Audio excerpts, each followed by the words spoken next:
July 10, 2016, Stade de France, Paris.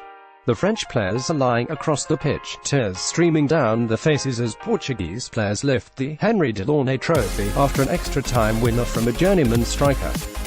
Didier Deschamps surveys the scene, where 18 years earlier he captained France to the greatest ever triumph, the 1998 World Cup. In Euro 2016, Deschamps had been successful in blending an aging side with the promising young players that France were developing, leading them to the first tournament final since the 2006 World Cup. Now 2 years on, Deschamps again leads France into a major tournament.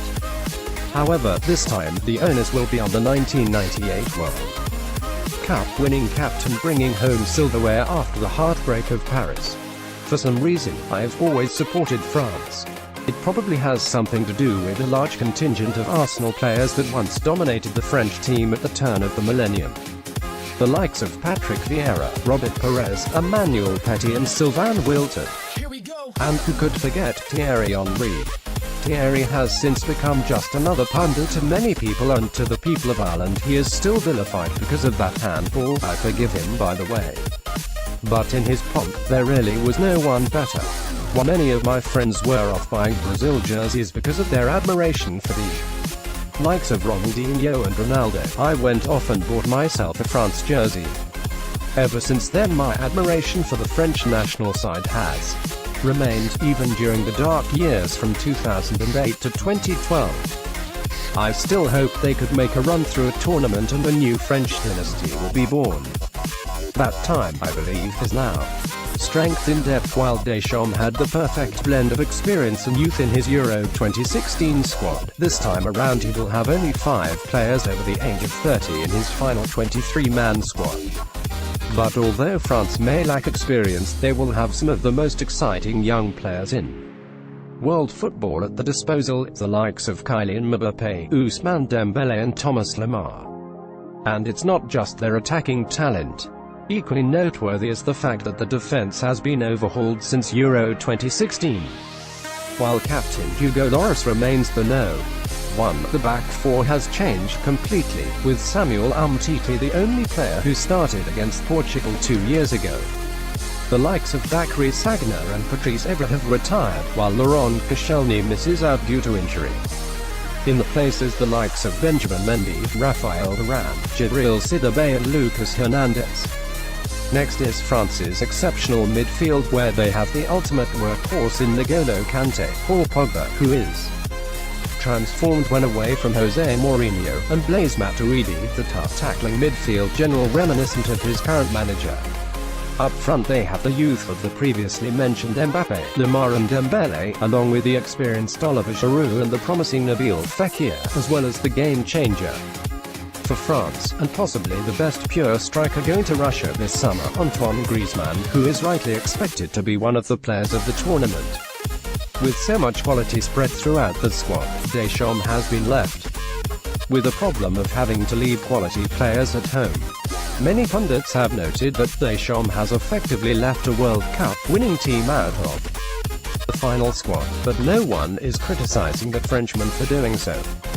Whilst the likes of Anthony Martial, Alexandre Lacazette, Moussa Sissoko, Kingsley Coman, Adrien Rabiot, and Aymeric Laporte can count themselves very unlucky to miss out on a place on the plane. Pundits are all in agreement that the French squad is perhaps the strongest team making the way to the Russian motherland this summer. Kind draw. While pure class often triumphs in the World Cup, see Brazil 1970 and Argentina 1986, a kind draw can do a lot to build the team's momentum heading into the knockout stages of the tournament. France have been given a kind group stage draw with the most stern test expected to come against Denmark in the final group game on June 26. Before that, France will face off against Australia in the first game on June 16, followed by the second game against Peru on June 21. While Denmark pose a threat to France due largely to the class of Christian Eriksen, Australia and Peru hold no such threat and should be easily brushed aside. Once France guide the way to the top of Group C, they will face off with the runners-up of Group D, which contains the likes of Argentina, Iceland, Croatia and Nigeria. Calling Group D the group of death may be slightly premature, but it is nonetheless expected that Argentina will qualify top of the group and Iceland and Croatia will battle it out for second place.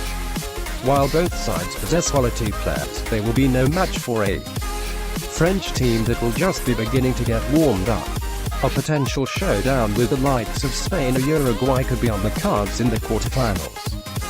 Or better still, a tantalizing rematch with old rivals Portugal would be even more intriguing for France, giving them a chance to right the wrongs of that Paris night 2 years ago.